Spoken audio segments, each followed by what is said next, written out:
Hello, YouTubers. This is Dandy97, aka Orion, and this is my ninth Thomas commentary.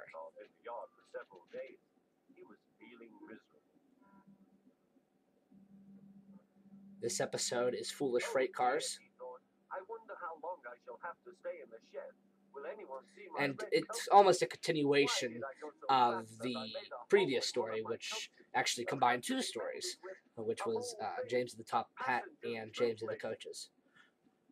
At last Sir Topham Hatt arrived. I know you are sorry, James, he said, and I know too that you. And just as I said in my previous commentary, Ringo Starr's narration of this episode is also very enthusiastic. I will try hard to do my best, said James. That's a good engine. There's nothing like I love that close up there on Sir Topham Hatt. You got a good glimpse of the facial features there.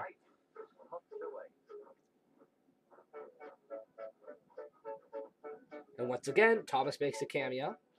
But as I said, that only makes sense as the series is called Thomas the Tank Engine and Friends.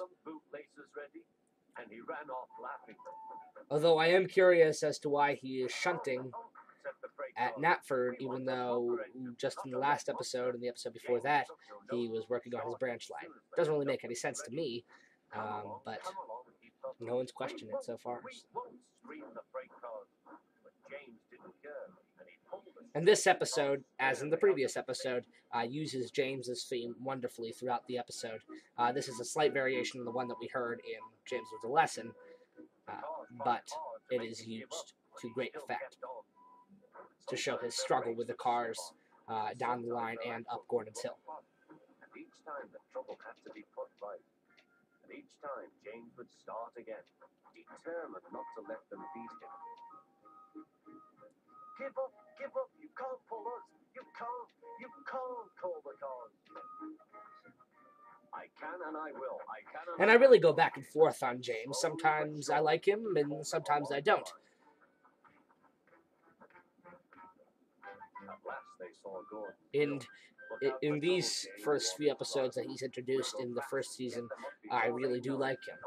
But then in some later episodes, I just find his character to be kind of unlikable, kind of despicable in some ways. Then, with a sudden jerk, it all came easier. I've done it, he puffed. This was another one of my favorite episodes as a kid. And I also had a book adaptation of it as well.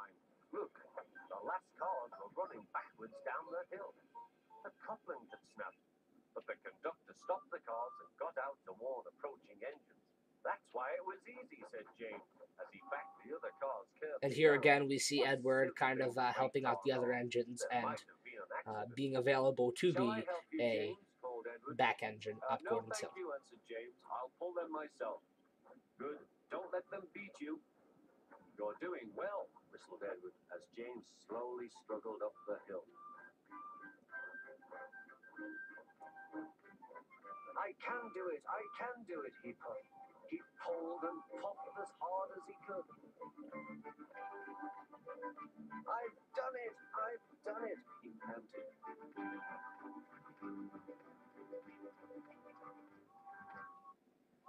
The way that they filmed the crest of Gordon's Hill in the first series and throughout some of the rest of the series as well, it really works to a great effect because the way that they make it look extremely large and the hill and the clouds, it really shows that these engines have conquered something extremely hard.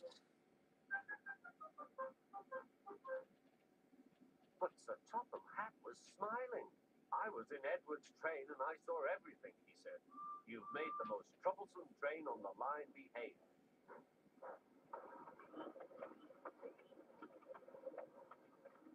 After that, you deserve to keep your red coat.